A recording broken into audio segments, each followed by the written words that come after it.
Today we are going to talk about a quick to make tote bag that makes a great gift for anybody. The name of this bag is the 2-hour tulip purse. So when I first looked at this pattern, I was like, 2 hours? Yeah, right. And then I made one. I made this one right here. It took me 2 hours. So this is my friend Janice's pattern. She writes all of the patterns for Anything But Boring. And she makes some really cute patterns. This particular project is the tulip bag. So this bag, this large size one, I have made this with Deco Fuse as the stabilizer in part of the bag.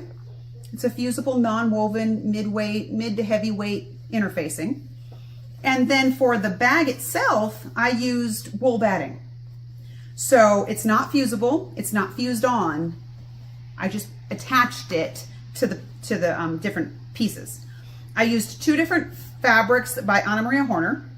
One of the things you can do with this pattern is you can add pockets. So I have a small pocket and a large pocket. You can put a pocket on the back. You can put a pocket on the side. You can put a pocket on both sides if you choose to. I wanted to see what it would look like with the side pocket, so I made a side pocket. So the small bag that we're gonna make, I'm gonna show you in a minute, I'm probably gonna put pockets on both sides.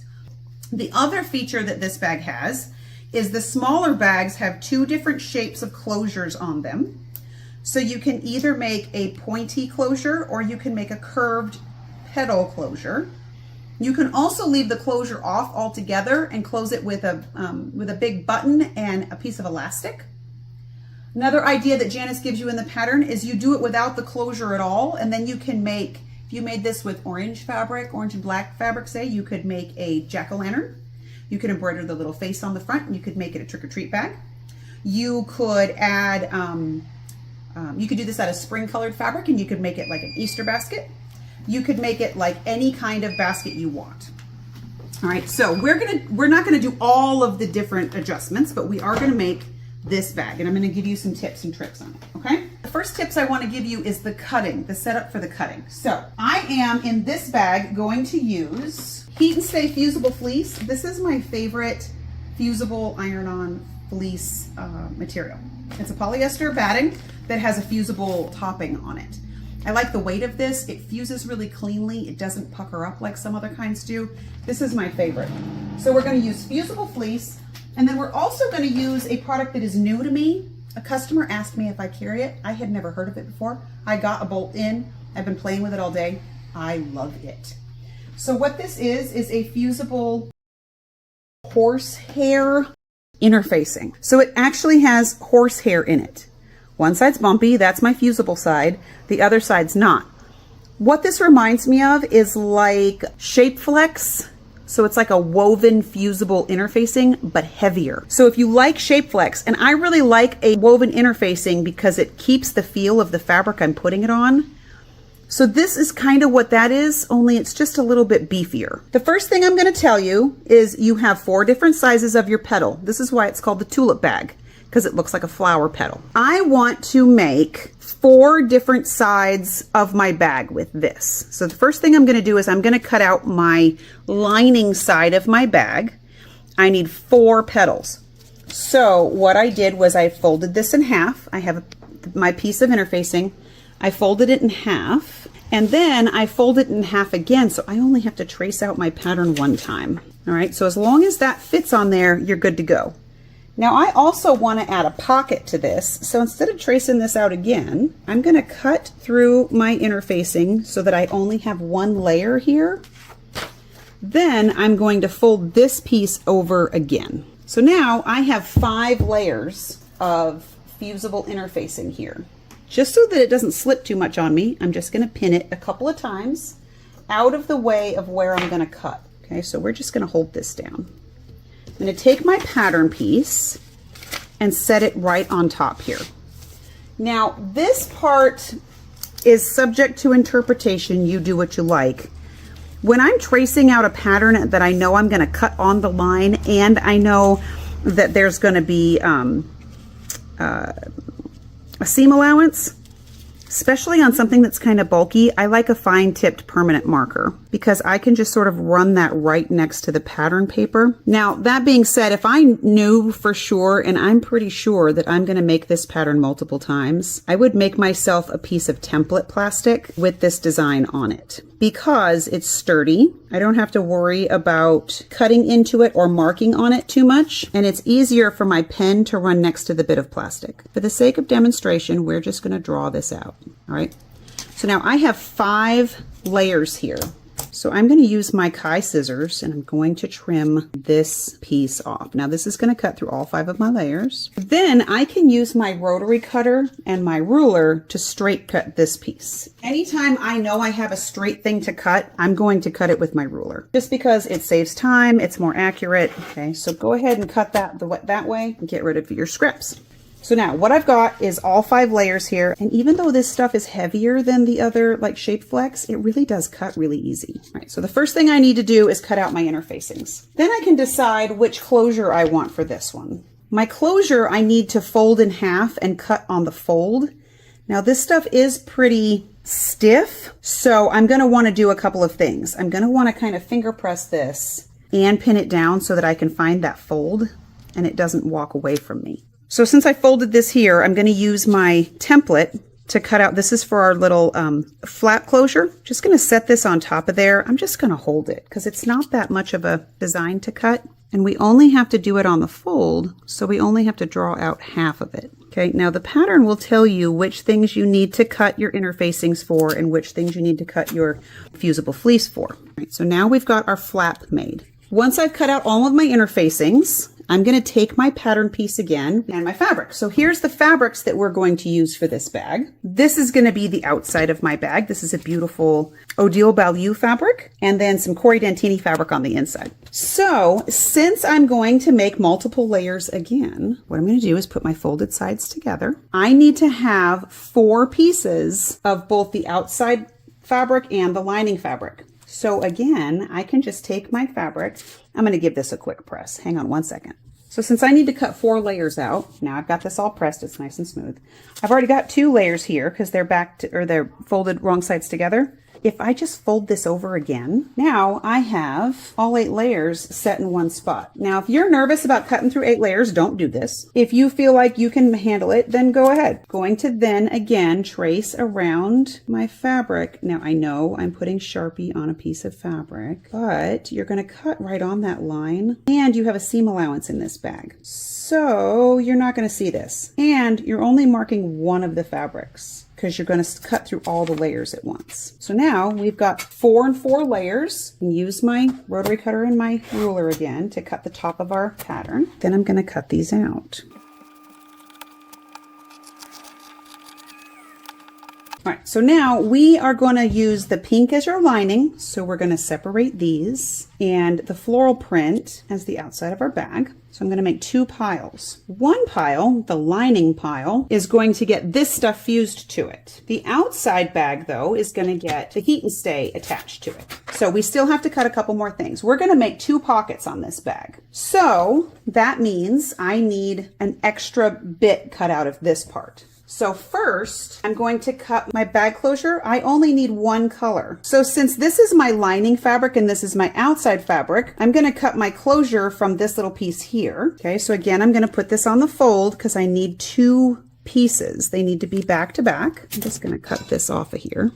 And since we have them layered and we have them folded, we'll get both of these at the same time. Okay, now put that to the side. We are also going to cut our pockets. So you can make pockets alternate. You can do it however you like to do it. We're also going to cut handles. So since this is the outside of my bag, I'm going to make my handles my lining fabric. And you'll see that there's very little waste here. So the pattern tells me what size of my handles I need to cut. I'm going to cut my handles now. I need 2 pieces of fabric for my handles. So while these are piled up like this, I'm just going to go ahead and cut them both off and put those aside for now. Then I can take this piece of fabric, because these are still doubled up, and I can cut 1 or 2 pockets from this. So let's see if we can get both pockets from this. So I've made 2 layers here and 2 layers there. If I want to make 2 pockets, I have to have 2 of each color. Now for my pocket, I'm not going to use this part above this dotted line. So I'm just going to fold it over. I'm not going to cut it off because you still need that later. I'm just going to fold it over. And now I can get both of those out of this extra bit of fabric. Like I said, very little waste in this pattern, which is pretty groovy.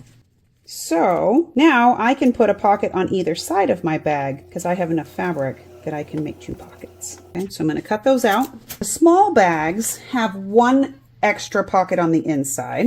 The bigger bags have the option for 2 pockets on the inside. So I'm going to show you how I'm going to get to my inside pockets in a second.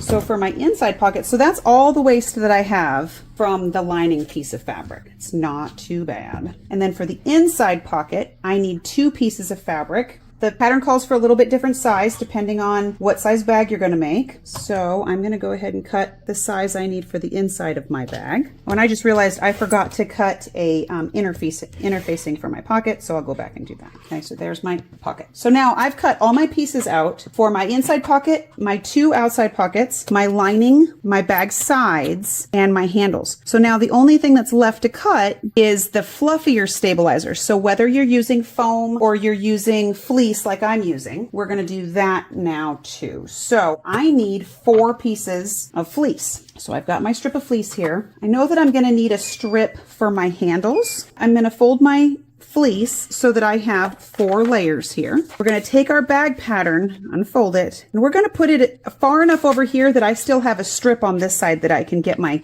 fleece piece for my handles. Trace this out again. So you end up tracing the pattern multiple times, which is why having template plastic would be easier, but I wanted to show you with the actual pattern. It does get a little clicky on the fleece, but that's okay. So I'm going to rough cut this so that I know that I have my piece of fleece that I need for my handles. Cut my top off. And then if you are comfortable enough to use your rotary cutter to cut freehand like this, you can. I'm kind of clumsy, and so this makes me nervous. I don't do it very often. If I am going to do it, I'm probably going to do it with batting because batting is kind of fluffy and gets out of the way. I did want to show that you can use your rotary cutter to cut your shapes out too if you choose to. I tend to be a scissor kind of girl. All right, so now we have all of our pieces. Okay, we're also going to cut what we need for our strap handles, and that's it. Okay, so now I wanted to show you how you cut everything. Now we're going to talk about fusing, and we're going to start sewing this puppy together. All right, so the pattern will tell you which places you put which fusibles on. Basically, you're going to put the fusible interfacing on your lining pieces. So for this bag, this is my lining piece. This is the outside of my bag. How cute is this bag going to be? So a couple of tips when you're working with this stuff. I really dig how easy this stuff fuses on. Now I do have my iron turned all the way up, and hot tip, if it's not fusing right away, turn your steam on. If you steam iron this, it fuses in 1 pass. See that? It's completely stuck on there. So that is for the fusible interfacing. So here is one of my lining pieces that's been interfaced by the magic of television. Here's the other 3. So these have all been fused. These are my lining pieces. Set those to the side. Now we are also going to line the lining of our pocket piece. Doesn't matter which side really. Our tab, our closure tab, and our pocket. All right, so all of these things have been fused. You'll notice that I have these laid together because we're going to sew these first. So I've got these right sides together. This is my pocket, this is my closure tab, this is my inside pocket. We're going to put all those aside. Then we're also going to take our outside pieces with our fusible fleece. So when you feel the fusible fleece, you can feel that one side is obviously bumpier than the other side. One side's really silky, one side's really bumpy. So make sure that the bumpy side is going on the back side of your outside fabric. Turn your steam off for this step and then fuse it from the fabric side, not the batting side. All right, now you can steam this. I don't usually steam it though until after, if I'm going to do any quilting on a project. But you can see that that is stuck on there. So now I have all 4 pieces of the outside of my bag has already been fused. Now this stuff does creep a little bit. So if you need to take a pair of scissors and give it a little haircut to get rid of any part of your batting that's hanging over your fabric, go ahead and do that because that's just going to keep your seams cleaner. And since this stuff is kind of fluffy polyester, it does creep a little bit when you iron it. It's not that big a deal though. So just give her a little haircut and she's ready to go. We're going to put these pieces to the side. Then we're going to take our handle pieces and we're going to center our fusible fleece in the middle of our handle. Once that's done, I'm just going to take my fabric and fold it over the edge of my fleece and give it a good press. If you find that your fabric isn't creasing as nice as you would like, hit it with a little bit of flatter, then turn it over and then press it, and you'll get a much crisper edge. Plus it smells nice. All right, so once you've got your two edges folded over, then fold that in half. And now is when you could hit it with steam, but you don't want the full steam on, because if you hit it with too much steam, that fleece inside will kind of shrink up a little bit and you don't want that. But you do want all of these layers of fabric to fold in half and give you kind of a crisp edge. So once you've made both of your handles like this, we're gonna put those to the side. Now, the next thing that you need to pay attention to is you need to get your pen and your pattern piece. And you want to give yourself a reference mark of where you're going to stop sewing. This part's important to get that nice little shape on the bottom. Well, how do you do that? Here's your stop sewing sign right here, that little thing right there. So what I did with mine was I took my pieces. We're going to put things right sides together.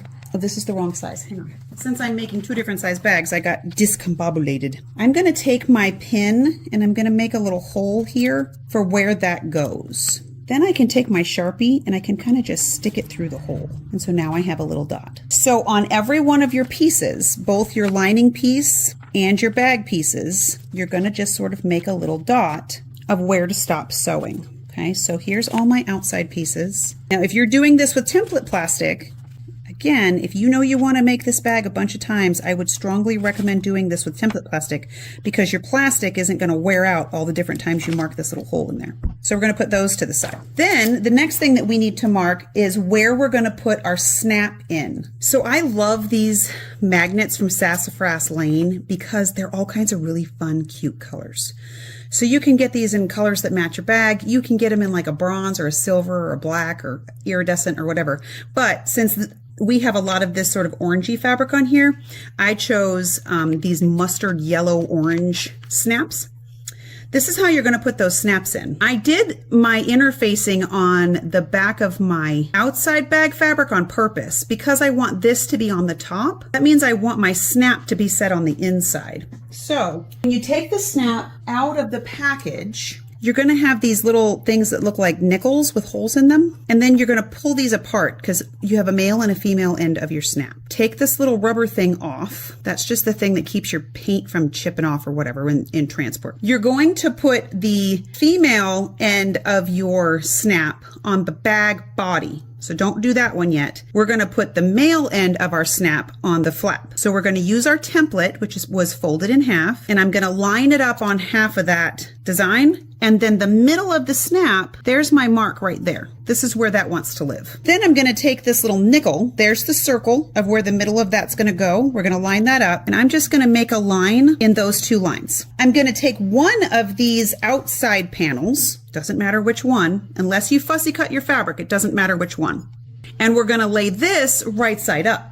Since this bag is smaller, I'm going to show you my big bag. So my big bag has the button down towards the bottom because the bag's so big and the flap comes all the way down to here. Since this one's not very big, our snap placement's going to be way up here. Okay, so again, just like we did with the marking the bottom, I'm going to take my pin and put it through that hole and then use my Sharpie to make a little dot through the hole. So you can see your little dot. Then you're going to take your nickel and you're going to do the same thing you did with the other part. Line up the hole, make these two little lines. Now we need to cut through this. And to do that, we're going to go over to the cutting mat because I don't want to cut into my pressing surface. And we are going to show you a tip on that. So this is my slice tool. It's a ceramic bladed knife that you can't cut yourself with, which is super nice, but it cuts brilliantly through fabric. They don't look like this anymore. Now they look like this. But the reason this is cool is, you know how many times I've lost the top to this? This one is like a clicky pen, so you can't lose the lid. But I'm going to take my ceramic tip pen and I'm just going to cut on those lines I made. Now you do have to push kind of hard because you're cutting through fabric and the fusible fleece, but it cuts like butter. So we're just going to cut those two lines and these two lines where we gave ourselves our reference points, okay? If we put the female end on the outside of our bag, I'm going to slide it through those two holes that I cut, put my little disc on the back, and then you're going to spread these out like brads. Just smush them down. And do the same thing with the female or with the male end, but you're going to put it from the fabric side because you want this on the outside. So there we go. Those pop in really nicely. And since we've already put interfacing on the back of this, we don't have to do any extra interfacing. All right, so now we're all set up and we're ready to sew. All right, so now we're ready to sew. I'm going to use my 1/4 inch piecing foot because I love her so much. And we're going to take our outside pocket and our inside pocket, and we're going to do just a little bit of sewing. So I'm just going to sew the top of my pocket shut, just along that straight line. And then my square inside pocket, this is a square, so it doesn't matter which side you start on. I'm going to sew 3 sides. Now, for the pocket, we're going to turn that right way out. For the outside pocket, we're going to flip this around, and I'm going to show you some tips on getting this pressed really flat. First, we're going to take our little outside flap, and we're just, with a 1/4 inch seam allowance, we're going to sew all the way around that outside bit.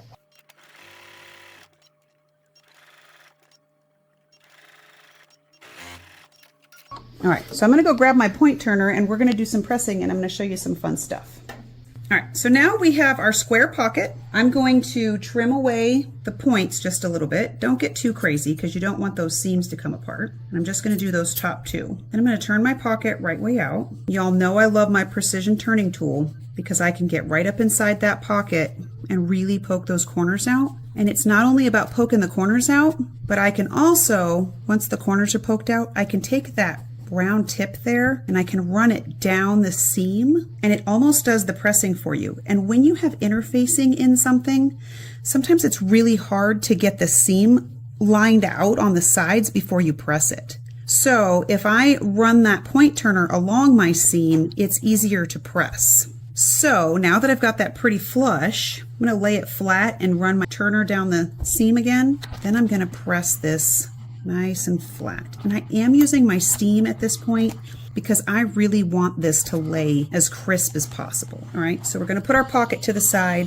When you're pressing something like this and you know you want to fold it over and then press it flat, if you just iron it, you're going to end up with a fold there. But if you take the item and you press it with the seam open first, just go straight down your seam, then you fold it right sides together. Since this already doesn't have any play in it, you have a perfectly flat top seam. So press your seam open and then press it flat. So now we have our outside pocket ready. We've got one pocket here. We've got an inside pocket here, and then we have our flap. We're going to do the same thing with our flap. And since this is curved, I'm going to trim this down just a little bit. Don't make the seam allowance too small, just to get rid of some of the fullness. And if you cut away some of the fullness, you shouldn't have to cut into the seam allowance to turn this. So now if I get down in here and turn this right way out, even though it's a curve, especially if it's a curve, your precision turning tool is going to make this so much easier again. So just like we did with our outside or inside pocket, I'm going to take my turning tool, I'm going to go to the middle, and I'm just going to press that out all the way around that curve. So now even though you have a curved seam on the inside and you have a pretty heavy duty interfacing and you have a magnet in there, that turning tool is going to press everything out for you really nicely. And then now if we come over it and press it, everything's going to lay really crisp like. Okay, now you can go back and top stitch this if you choose to. You could do a decorative stitch around the top of that. I do want to do a top stitch on the top of here, and I'm also going to top stitch along the top of my pocket. And that just makes it look a little bit cleaner. And when we get the pocket put into the bag, you're going to see why that matters. All right, so I'm going to top stitch this, and then I'm going to show you how to start putting the bag together. So now I've top stitched my flap, I've top stitched my outside pocket, top stitched my inside pocket, and I top stitched my bag handles. So now we're going to figure out the placement for our inside pocket. I'm going to take one of my lining pieces, and here's your template for the bag pocket. So what I'm going to do is I'm going to fold this along that line. Then when I flip this over, I can either, like with a friction pen or something, make a line right here, or I can just take my pocket and I can line this up so that my pocket lines up with those lines. Then I'm going to pin my pocket down because we're going to sew this down and then we're going to flip our pocket over. Now personally, I'm going to flip this over now that I'm thinking about it. So my bag lining, now I have this pretty piece on the inside. All right, so I'm going to line my pocket up here. I'm going to put a pin in it real quick. And then with a 1/4 inch seam allowance, I'm going to stitch this down. So I stitched my pocket on right there. Then I'm going to flip my pocket up. If you need to iron this, you can, but you can just sort of press that up like that and then repin it. Now the reason I top stitched my pocket was because you can't do this after the fact. Then I'm just going to stitch down the side, across the bottom, and up the other side. This is going to secure our pocket into the inside of our bag. Make sure you back stitch the top ends because that's going to let you put things in your pocket without destroying your bag. So we're just going to stitch really close to the edge on both sides and the bottom. All right, so there's our pocket. Now we're going to show you how to sew your lining and the outside of your bag together. All right, so now what you have is 4 outside pieces. One has a magnet. When you put these together, you're going to take 2 of these now. Okay, so let's say this is the front and this is the back. When we take the front, if we take our template here and we line this up, it'll tell us where our straps are supposed to go. So we can take our straps and on the right side of our fabric, put our strap into place here. Okay, so there's one, there's the second one. Then we're going to take this is the front of our bag. Okay, so we're going to take this away. Then we're going to put our other handles on the other side. So we take our strap, attach it to there. Here's our second one. Now the other thing we need to do is we need to put this so that when we have our bag on, it will flip that way. All right, so this is the right side, this is the wrong side in this case, and we're going to put that right in the middle here so that this is the back of our bag. This one is the front of our bag, right? So when they go together, they're going to go like that. We're just going to do a little stay stitching here to hold these in so we can take all the pins out before we start sewing our bag together. So we have the back of our bag, the front of our bag, and the 2 sides of our bag. So I want to put this pocket on the back. Now we need to mark our little stop sewing sign. Since we're going to add this pocket to the back of our bag, we need to tell ourselves where we're going to stop sewing. So we're going to use our little dot method here. Now we know where that is. I'm going to line the bottom of this pocket tulip up with the bottom of my bag. I'm just going to put a couple pins in to hold this in place. Now, this is truly the hardest part of this bag, and it ain't that hard. We have the front, a side, the back, and a side. So I'm going to sew this side to this piece and this side to this piece. Make sure your handles are tucked down in so you don't mess them up anywhere. And it seems like it might be difficult to sew around this curve. It really isn't. I don't even pin around it. Okay, so I'm going to put 1 pin in there just to hold it together, and we're going to sew, and I'm going to show you how to get to that start-stop point.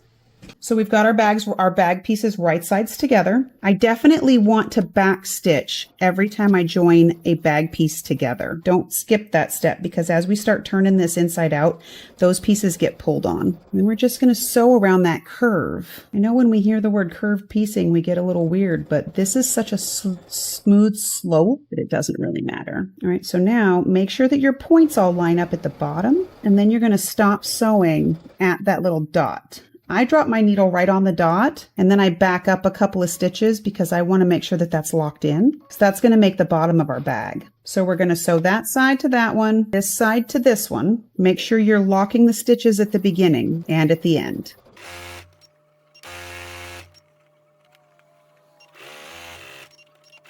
Okay, so now we just have to take these 2 half pieces and put them together. So we're going to put that piece on the side piece. Make sure that you're sewing a front or a back to a side. It's really kind of hard not to because the shapes are only going to go together one way.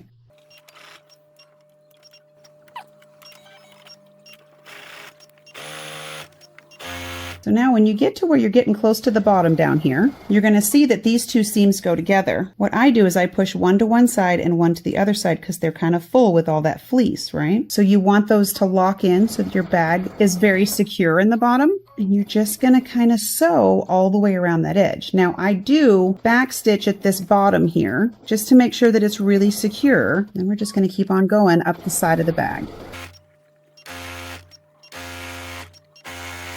So now what's happened is we've made the whole outside of our bag. We didn't have to box our bottoms because that boxed the bottom. Turn it right way out. Double check everything before you get ahead of yourself. I'm going to pull the 2 pins out that held our pocket in. And now our pocket has been sewn into that in the process. Didn't have to do anything extra to add that little pocket in. And I'm just going to push all these seams out with my hands. So now there's the whole outside of our bag is already done. Before you get ahead of yourself again, double check. Make sure that your snap snaps where it's supposed to. And it does. Your pocket works. Everything's kind of ready to go, right? So we're going to do the exact same thing we did there, but with the lining fabrics. We've got one part of the pocket. You can put the pocket on the front or on the back. It doesn't really matter. Since the other 3 are all the same, just sew them to each other. Okay, so we're going to sew these 2 together. And again, we're going to back stitch to make sure that that's good and tight. Stop at your dot and back stitch.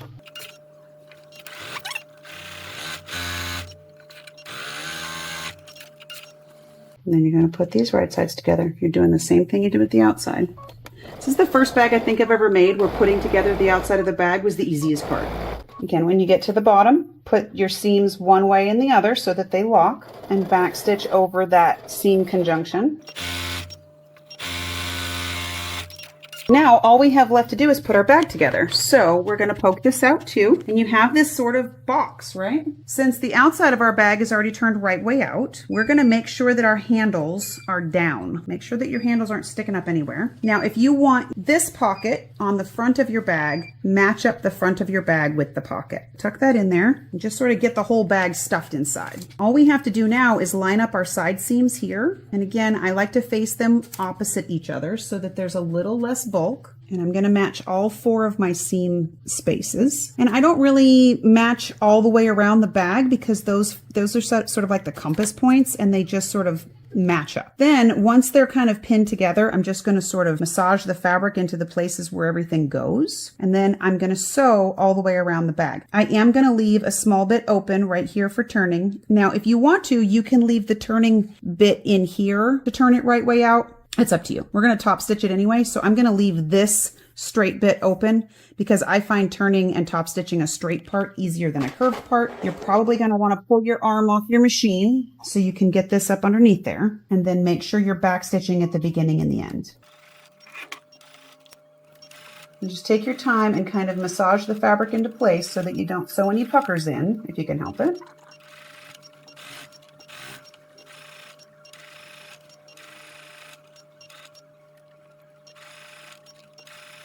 All right, so we're back to the flat side of our bag. So I want to make sure that I'm leaving this open as well. So I'm going to leave about a, 4-inch opening and backstitch. Now, you want to make sure that the side that you're leaving open isn't the handle side. And you can choose to go back and reinforce where your handles are stitched in. You can literally just pop it back in and sew forward and backward over your handles. I always like to reinforce my handles because anytime I've had a bag that's come apart, that's where it comes apart. Now, I'm going to take out our pins.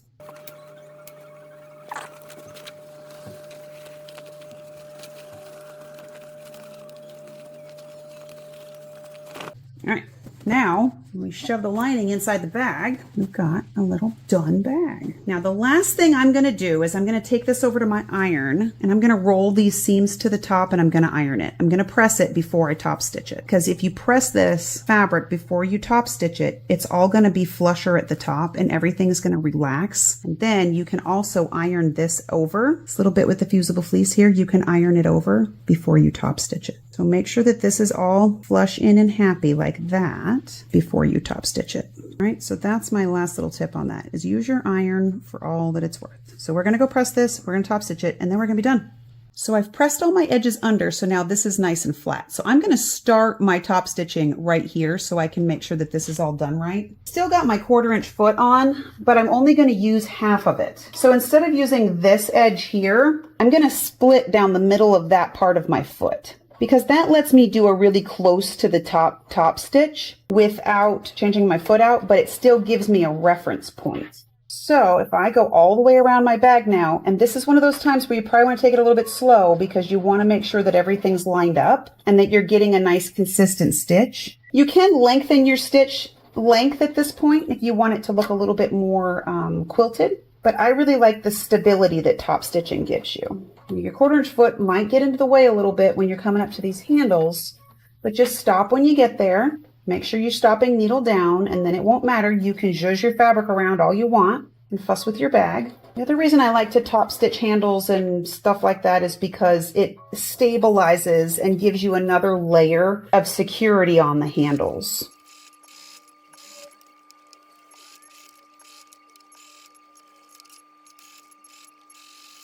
All right, so our bag's all done. Smush that bottom out. Always got to go around and clip all the threads from everywhere you started and stopped and all that. Just give her a little cleanup and she's all done. So what I like about this bag too is that it opens up really big. So if you want to have like a knitting bag that you just carry a ball of yarn or something in, this is a great size. It's going to close up on the top, but you're still going to have this nice big opening on the top of it. You can tuck these sides in. You can do it like that. You want to carry it this way, but you can see how this size would be a really cute like little Easter basket or makeup pouch, but it opens up really nice and you have a nice big sort of cavernous space that you can put all your things in. This is the small size. This is the large size. We are also going to make the petite size and the jumbo size. So I'll give you guys pictures of all of those when they're done and ready to go. But I think this is a really fun little project. And then you can make some for your friends, and you can make some to just have as little organizer bags. Again, I really like the idea of this as like a knitting bag, because when you open it up, it's got a nice big opening, so you're not going to drag your threads around or anything. All right, so I hope you dig this project. Again, the pattern is available on our website. It is the 2-hour tulip bag. All of the supplies that we used, the fleece and the stabilizer and the tools and the whatever, is all available on our website. So.